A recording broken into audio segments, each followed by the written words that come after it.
Minnesota Vikings squeaked out a win on Sunday against the New York Jets to improve to 5-0, but a potential flaw was exposed that could hinder their chances at making a Super Bowl run.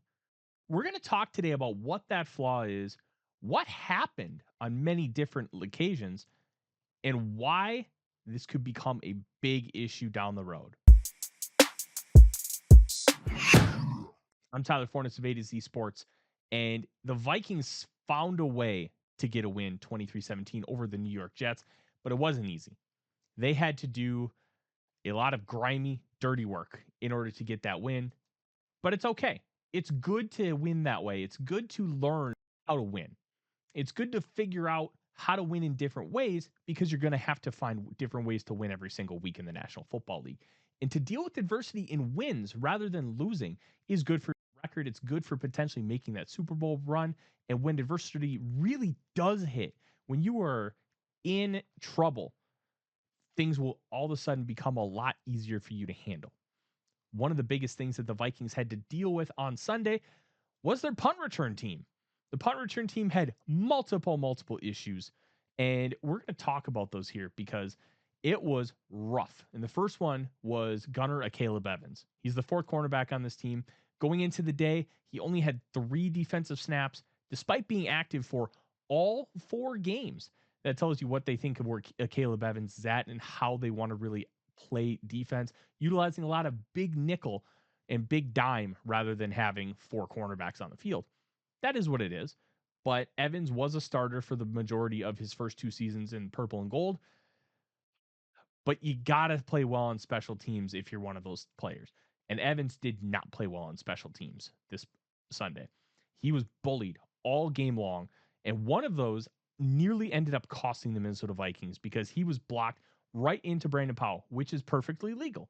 Now, you cannot interfere directly with the returner trying to make a catch, but you can push your guy into the returner.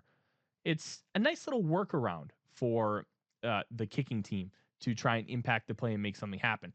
Well, he did just that. The ball ends up hitting a player and recovered by the Jets.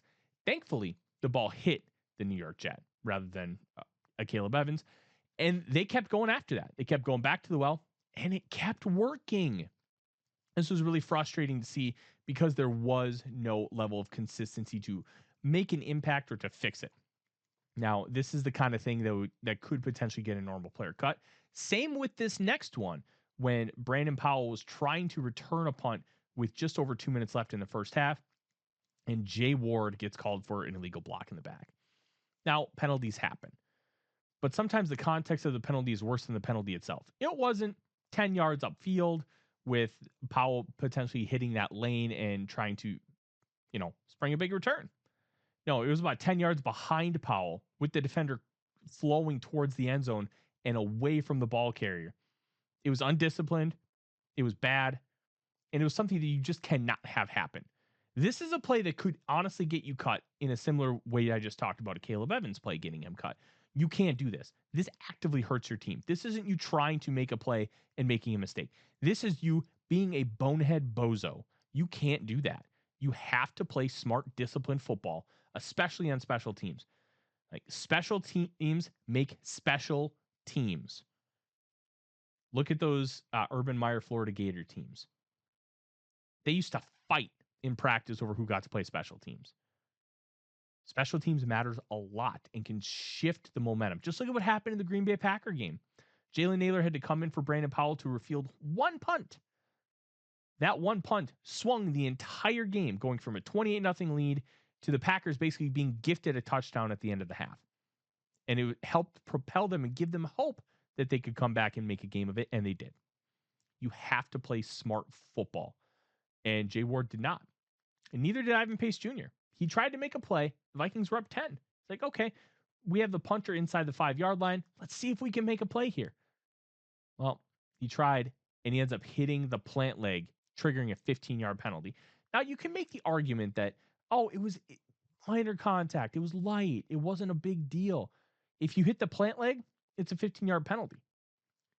And you could argue, hey, maybe it shouldn't be called. By the letter of the law, it was called correct. You have to play smart.